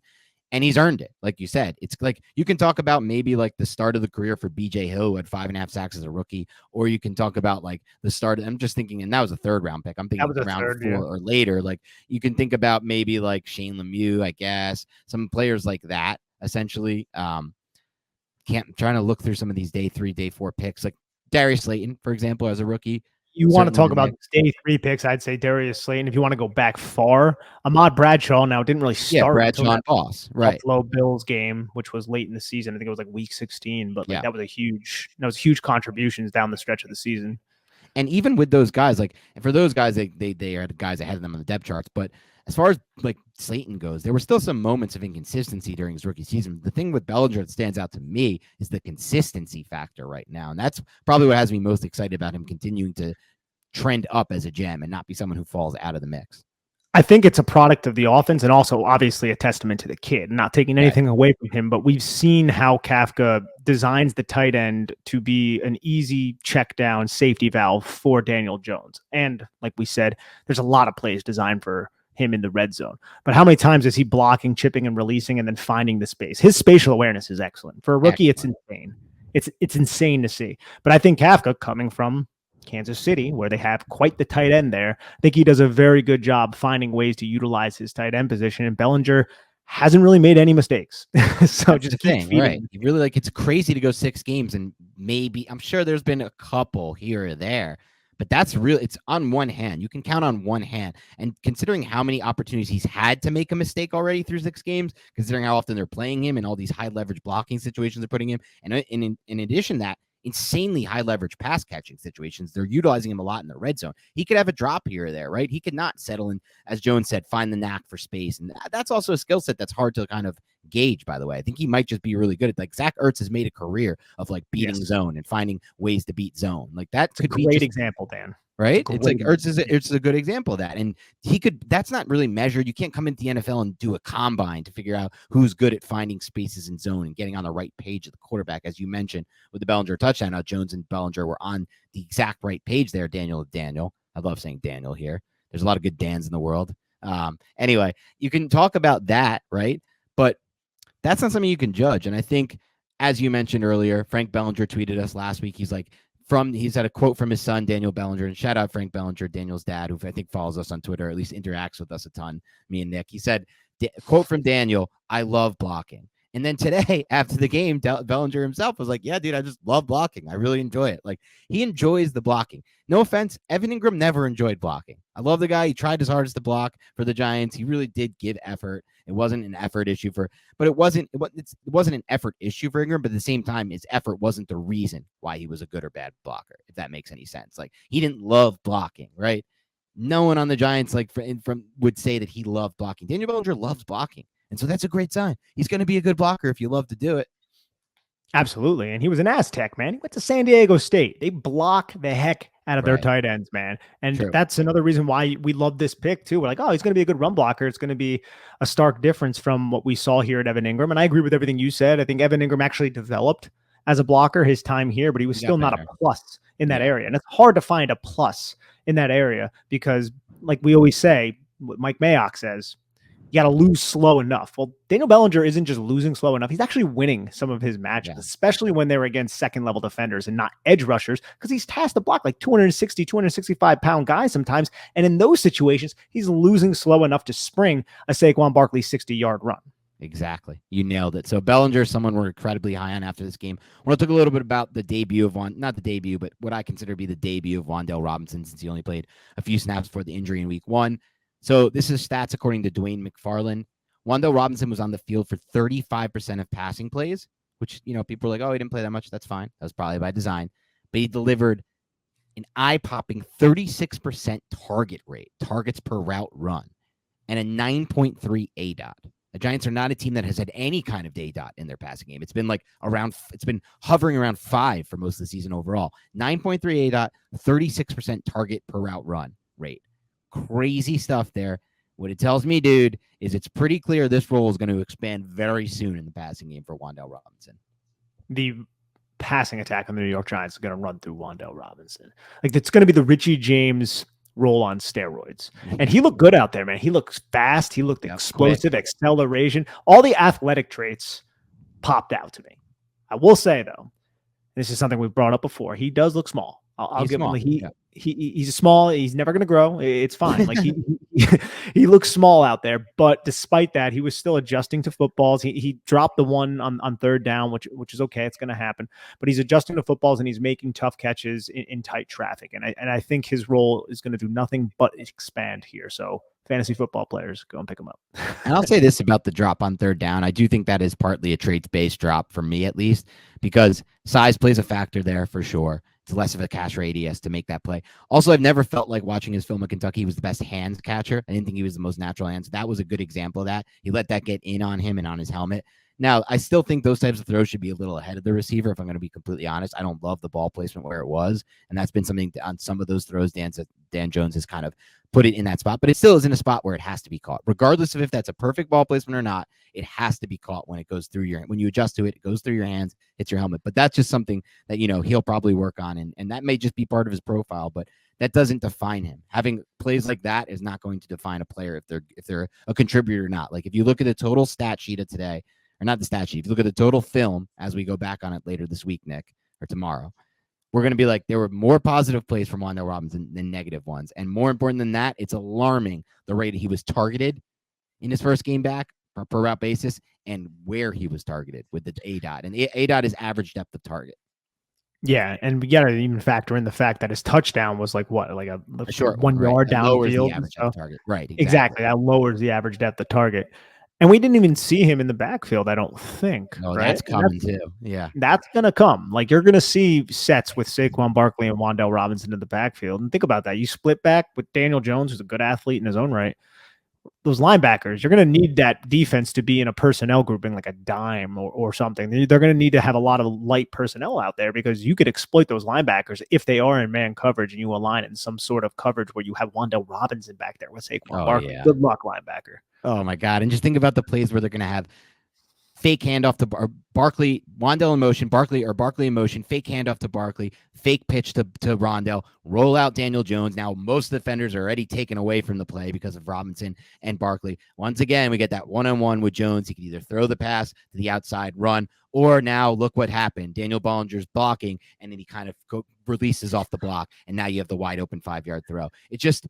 It's hard to stop this offense in my mind from a theoretical standpoint, from a schematic standpoint, when you start to get those players into the mix, like a Robinson, like when you have Robinson and Barkley on the field at the same time, and you can kind of use them to kind of get the defense's attention and direction, or give it to them. Sometimes you're going to give it to them, and that's cool too. I saw a tweet last week, and I can't remember who tweeted it, but regardless, I think the Giants offense right now is going to get offensive coaches fired around the NFL if they continue to win. Because literally, though, they're going to owners are going to look and be like, Brian Daboll and this Mike Kafka guy are doing this with Daniel Jones and a bunch of young receivers or unproven receivers or unathletic receivers and a average offensive line at best. Why aren't you doing it? And we're kind of seeing it in the play calling, right? Not even just the play calling, but the play designs, like really all of it. It's bearing out right now to say like the Giants, and we've said this plenty of times, but I will reiterate, are such a plus. They're an A+. They're a double plus from a coaching standpoint. And I think you're going to look around, look at Luke Getsy and how he's using Justin Fields and stuff like that. And you're like, is that really is that the best way to use that individual? I don't know. And I think owners are going to be like, well, why the heck am I paying this guy when I can just go and maybe hire this guy or get an offensive mind that's a little bit more progressive than what I'm dealing with right now. That's a great take. And these are things we'll tackle in the offseason as well, obviously, because we'll talk about not only the impact they have on other coaches but also, these guys will probably be hot candidates, especially Mike Kafka. That's the one I'm most worried about losing, even though at this point Wink is obviously making just as strong a case, to be completely honest, despite the fact that he's an older guy. One thing that's going to work in his favor, I think, if he does get an opportunity, is these players love to play for Wink. It's not just like, oh, the Giants are 5-1. All the players are saying great things about the coaches. No. You listen to the Baltimore Ravens players talk about Wink Martindale, both before this week in the pregame stuff and then postgame today. The reverence they have for Wink Martindale, it's astounding. They love this dude. He's a cool cat, is basically what he's an older, cool cat type of dude, and they love having him. They love being coached by him. And these current guys on the Giants love being coached by him too. It's a really good situation. But that also means he can appeal to more players and is a better head coaching candidate overall. So, we'll tackle that as it goes, Nick, but that will certainly be something that will, if the Giants continue to win games, that's obvious. It's just such an insane sport. The fact that the Giants are 5-1 after being so pathetic for so long, because that's what they were. And you know what? Like I said, this Jacksonville and Seattle, I'm not sleeping on those teams. Those could be very difficult matchups. But right now, with the Giants framework that they have in place, as we said last week, they can win any football game. They're a tough team. They're a team that other teams do not want to play. And 3 weeks ago, they were a team that everybody was circling, saying, "Yeah, let's play that." That's how quick this turnaround was. And that was one of the main things you talked about in the offseason when we talked about the Giants' schedule is so easy. It's the easiest schedule ever. Look at how easy the schedule is. And you're like, well, everyone feels like that about the Giants when they see them in the schedule. We can't circle these as bad teams because the Giants are a bad team. But that's just no longer the case anymore. The Giants are quite clearly not a bad team. They're a team that is going to fight in every game. And even when they go down by a lot, they're going to have a chance to win a game. That's the difference between them and a lot of the teams around the NFL right now. To be completely honest, when the 49ers went down today against the Falcons, they had no chance of getting back into that football game. They didn't come close. They didn't get back in that game. And they're a team that's considered by most people right now, they would consider the 49ers to be a much better team than the Giants, right? If you ask the average NFL fan right now, who's better, the Niners or the Giants, I'm sure it's 80% Niners, the public, but I'm not so sure that's actually the case, because the thing is, these coaching edges that we're getting and just the ability to have this team that's so resilient and fight back like this makes a big difference in who's going to win and lose these games. There's such small margins for winning and losing. Absolutely, Dan. Think about it this way. Yeah. What have we said about Daniel Jones, who has been much maligned his time here in New York? We said, what do we want from Daniel Jones in order for us to want to keep him? Now, a lot of this is on Daniel Jones, a lot of this is on coaching. But we said we want him to lead multiple fourth quarter comebacks against good teams and put the team on his back to help win the football game. That dude has done that 3 separate times against the number 1 seed in the AFC last year, the number 1 seed in the NFC last year, and the Baltimore Ravens. So that needs to be acknowledged. Okay. Like, and again, a lot of it is also coaching. It's a collective. It's not just Daniel Jones, but the big weak point about this New York Giants team heading into the season was Daniel Jones. So that was one of the big weak points. And I still don't think Daniel Jones is Josh Allen, Patrick Mahomes, like we said before, but he did that. And he has that within his arsenal now. And that's something that we wanted to see from him. And I think that's something that I'm looking at right now heading into week 7 next week. And I'm like, this team is real right now. This team is for real. This team is a playoff team. I think you're right. And I think that maybe we should have started the podcast or gotten to this before, like almost an hour and a half in, because he's such an important factor in like winning and losing football games. But Daniel Jones is playing really good football right now. There's no real way around it. Okay, sure, you can say he's not playing at the level of Mahomes and Allen. That's just the facts of the situation. Those guys are at another level of quarterbacking. But having said that, those 2 drives, the Titans one's a little different because it was mostly just Saquon Barkley. But these past 2 games, the Ravens and the Packers, those are drives that he had to make big throws. And you're talking about 3rd and 12s, 3rd and 14s, 3rd and 15s, and these are deliveries. The ball's on time. The ball's compact. The ball placement is good. He drives the football. He's doing better with his pocket manipulation. And the cherry on top of all this, Nick. Oh, go ahead. You dive in real quick. I was just going to say, and I think you're going to say it right here. Let's see if our mind meld is as strong as I believe. He's not turning the football over, at least not in a meaningful manner. Exactly. Yeah, he had to fumble before the half. I don't really care about that at all. Like the David Sills interception, I don't care about that at all. And I'm one that will chastise the heck out of Daniel Jones if I feel like he deserves to be chastised. But he is taking care of the football so far this season, other than the Frankie Louvu situation in week 2 that did not get intercepted, and then the Amani Hooker interception in week 1. Other than those 2 plays, this guy has been pretty damn good with the football. And yeah, I know he had a sack fumble in week 1 as well, where I think Evan Neal got beat really bad, but still, that's not a huge referendum on Daniel Jones, in my opinion. So the kid's playing right now. The kid's playing well, and he deserves his praise, man. Rebel in the moment there, bub. And the mind meld is correct, because that's exactly what I was going to say. You nailed it, Nick. Yeah, and look, I still think the fumbles are not completely fixed, to be completely honest. He did have one they recovered earlier. But one thing what I was going to say more specifically for me is the turnover-worthy throws are just so far down than they've ever been in his career. And a lot of people were saying, like, oh, because they've trended down every year of his career. From 2019, they trended down to 2020. Then they got even better in 2021. And then they got even better this year so far in 2022, which, by the way, just says a lot about the quarterback prospect in general. If you just look at it like 30,000-foot view, just from a stat sheet standpoint, like when you could bring your turnover worthy plays down in 4 straight seasons, you're making progress. But a lot of people speculated that, okay, well, a lot of the reason why the turnovers were so down in 2020 and 2021 was just because of this style of offense, like this conservative style offense. It's not like this is the most aggressive offense, but they're asking him to make a lot more difficult throws and to make more timely throws this year than they had with Jason Garrett. So it's not even like, oh, the excuse of, oh, well, it was because he was playing within a system that really just was trying to move the chains, spacing routes, 3 plays, 10 yards. No. They're now trying, again, not to throw into too many difficult situations, but they're throwing the football a lot differently and a lot more vertically at times than they have in the past. And so that's the difference for me, man. He's done a much better job with the football than, in my opinion, at any point in his career. I would agree. I would 100% agree. And I hope it continues. And I think that's the main thing at this point is you need to see a level of consistency with it, because it's still a long season. It is, man. There's still a lot of football to be played. It's just the beginning. The Giants are 5-1. That's an excellent start. I think Brian Daboll, the head coach, obviously would be the first person to say, hey, still got a long way to go. We haven't really done anything yet. We got to continue to earn it. We got to continue to prepare. And that's exactly what we want from this coaching staff. And we need Daniel Jones to continue to play the way that he's playing. And if he does continue to play that way, man, we're going to have a great conversation come the end of the season.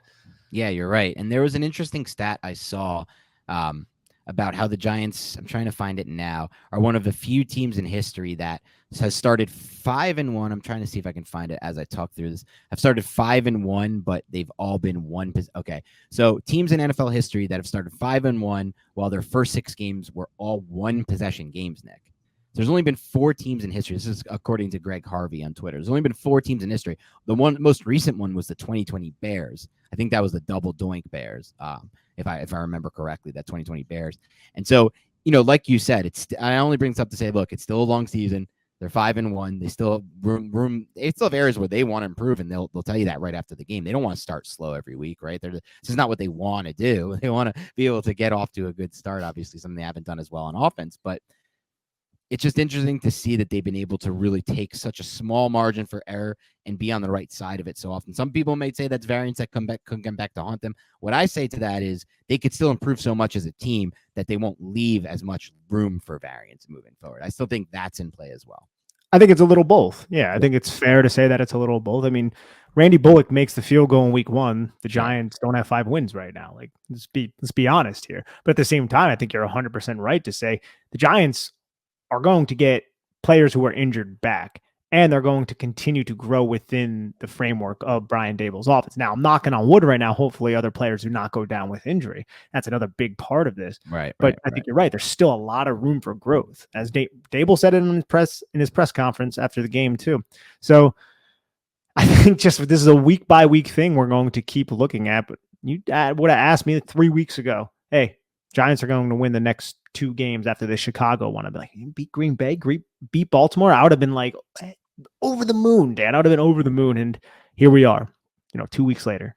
They won both those games. Yeah, you nailed it. And one of those things is, or at least in my opinion, as far as the variance argument goes, it's like, well, the commander of the offense, Daniel Jones, is not leaving a lot of room for variance. That's also part of it.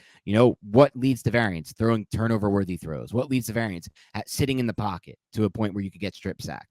But he's being way more decisive. He's moving through his reads faster. He's resetting the pocket better. He's doing all the things. And as he continues to progress, that gives me more hope that the offense is going to progress. The fact that I've seen improvement, specifically like the stretch from Dallas to now, that's where I've seen the most improvement out of Daniel Jones, and specifically these last 2 weeks. So there's like levels of the improvement, which makes me even more confident, right? Weeks 1 and 2. Okay, he puts together those game film. Then he makes the jump, in my opinion, in Dallas, which people don't think was a jump game for him because it wasn't really a good offensive game for the Giants. But when you consider that he was pressured more than any quarterback in a single game and just how the game actually played out, it was a big jump game for him. And then he takes an even bigger jump, I think, in week 5 last week against the Packers, and then follows it up with a similar performance against the Ravens. That's the whole thing. They're on the trajectory from the quarterback position, the one that matters almost to everything as far as the ceiling of this offense goes for the rest of the year. And that's going upward. And that to me is something that stands out for sure. I'm excited. I'm excited to see if he can continue to do this, because if he can, it's going to be a great time in New York. And I'll say this. We can do a couple final notes here, Nick. We're running a bit long, but I don't think anybody would complain about that after a game like this. It's definitely fun to talk about the Giants right now. Evan Neal, a player we're going to want to probably give most of our takes on after watching the film. I think at least from just the broadcast angle, he had a pretty damn good game today. Seemed like it to me. It definitely seemed like it to me. So that's definitely a huge bounce back. I saw the Giants shift help in his direction, whether it be a wing or Saquon Barkley, and we'll see how much of that impacted what he did when he was taking traditional pass sets and things like that. But overall, it seemed like to me he definitely had a step in the right direction, and he needed one because he wasn't playing all that well. Yeah, and I'm excited to look at that film, especially if it ends up being what you just pointed out, the case. The case ends up being he did actually take that step, because that could be a really good sign for things going forward. If that's the type of step that it's just like technique-based, he's worked on it, he's improved it, and he can bring it over and carry it over to the coming games. Yeah, I can't wait to see. One other note on the injuries I thought stands out to me a little bit, Nick, and I'm curious to get your thoughts on. Andrew Thomas goes down with a bit of an injury, it looks like, comes back, plays through it. After the game, he's like, don't worry, I'll be fine. He's going to play through it. Saquon Barkley, in obvious pain. I mean, whoever's watching the game could see him through his helmet, how his reaction was after re-injuring the shoulder. Screw it, I'm back in the game. I'm coming back in the game after a series. I'm playing through it. Part of what's so magical right now, at least it feels about this Giants team, is they're playing through injuries too. Like, these players want to be out there for this team. They want to fight for this team. They believe in this team. And that leads to the situations where these guys might be hurt and playing through these injuries. I'm not saying they wouldn't in the past, but when you're 2-6 or whatever, and you're just like a hopeless team, you might not want to play through an injury. You might actually think about it as a business decision. Right now, they're thinking about it as these are my guys. I want to fight for them. I want to give them everything I can, both the coaches and the players that we play with. And you're seeing just so many examples of these guys coming back and playing through injuries pretty fast. They've all bought in. Yeah. And you can understand it too, right? You want to be out there for your guys. You want to be the one out there running the football and doing what Brian Daboll is telling you to do. You don't want to put somebody else in that position, not just because you're going to lose your job. Obviously, Saquon Barkley is not going to lose his job, but you want to be one of the primary reasons that your team wins. And it's not about you necessarily, but it's about the team. And you feel like you can put the team into the position to win. And in the case of Saquon Barkley, he easily is that type of player. Yeah, you nailed it. All right. We've talked about Barkley. We've talked about Jones. We've talked about Bellinger, Wan'Dale Robinson, Evan Neal a little bit. Some of the defensive players we'll get to more on the defensive podcast. A lot of big picture stuff too. Anything you felt like we didn't get a chance to touch on that you had in your mind? I cannot wait for the film. No, I'm just ready to rock that, guys. Everybody, Giants Nation, 5-1, amazing time. Yeah, it's freaking awesome. I don't even know what to say anymore, dude. It's just like totally insane that the Giants are 5-1 and like we win all these games. Like I'm watching this game today, the game last week against the Packers. Just like we're winning, we win these games. I just can't even imagine what it feels like for these players and for these coaches, and mostly for the players who have been there through like the bad times. It's just like the example of a team turning around. And for us on our end as fans and analysts, it's just totally unexpected, and just keep the ride going. It's been an amazing run. We were playing with house money already today. It felt like, Nick, like I honestly went into this game like I predicted we'd win because I just had a feeling, but I was like, even if they lose this game, I just don't really care. They're 4-2, and it's the Ravens, one of their harder games in the schedule, whatever. But they end up winning these house money games too. It's like, well, if they're going to win the house money games, what games are they going to lose? You almost start to think like they could win, like you said earlier, they can win any game they're in. And that's such a crazy, great feeling for a fan to be in right now. Part of that is, look, the NFL is not great this year from a top-heavy standpoint. Like, to me, the best teams are the Eagles, the Chiefs, and the Bills by far. It's like a clear 3. And I would say there's a drop off to that. But like, even with that 3, I do honestly feel like the Giants are scrappy enough to potentially put up a fight against any of those teams, which is crazy. It is crazy, but I don't believe it's homerism. I think it's realistic. Yeah, there's been enough examples. The sample size is growing to a point where there's enough that we can feel that way. So anyway, it's awesome. Giants fans, we'll talk to you more this week. It's going to be another jam-packed week. These win weeks are just so much more fun than the losing weeks. It's hard to even explain, but for a little bit of a preview of the schedule, we are going to do the offensive film podcast tomorrow night, maybe a little earlier, hopefully, than usual. So you can look for that earlier, maybe in the night. It's still late, but just earlier Nick's time and earlier my time. We operate on 2 different time zones here, me and Nick, or Nick and I. Damn, I did it again. One of these days, that'll be like an 100% clip where I never miss that. And hopefully just the effort alone will get that 4-star review changed to a 5-star review. I care a lot about that stuff, Nick. Recently we had a 1-star review where someone said all these guys do is trash Daniel Jones. I was like, it happened like this week. I was like, what the? We just spent like an hour and a half on the all film podcast from the Packers game praising Daniel Jones in detailed ways that probably no other podcast did. But nope, all we do is trash him. So you never make everyone happy, but I'm trying to improve the Nick and I thing for sure. So we're going to have that. We're going to have the defensive film breakdown a day after. We're going to have another preview podcast this week. We haven't really figured out who yet, but someone fun will be on, and hopefully we can get someone like a Ken type. I just love talking ball with Kemi Cusick this week. But we will go ahead and preview the Jaguars game. I have some ideas in mind. We might have somebody make a second appearance, a friend of the show. She's been looking to really have a second appearance on the show and dive into some of the film. So maybe we can get her on again, talking Jags, Giants. We'll do some mail. I think we should do another mailbag. Those are fun to do. You guys can give us any ideas too that you want. We might do like just an overall kind of feeling and thoughts on the Giants too, because there's just still going to be a lot to talk about this week, Nick. It's insane. This is the second week in a row, dude, where every single one of the pregame analysts chose the other team. They did it for the Packers game, across the board Packers. They did it for the Ravens game, across the board Ravens. The Ravens were 5-point favorites to start the week, or 5.5, and moved all the way to 6.5. That means all the sharp money came in on the Ravens. They felt like they're getting an edge betting the Ravens here, giving the points. And what's the result? Another win for the Giants. I love it, Dan. You know what? I want a Denny's breakfast just slapped on my face because I picked the Ravens to win this football game too. So, Denny's breakfast, egg all over my face. I will embrace that every week.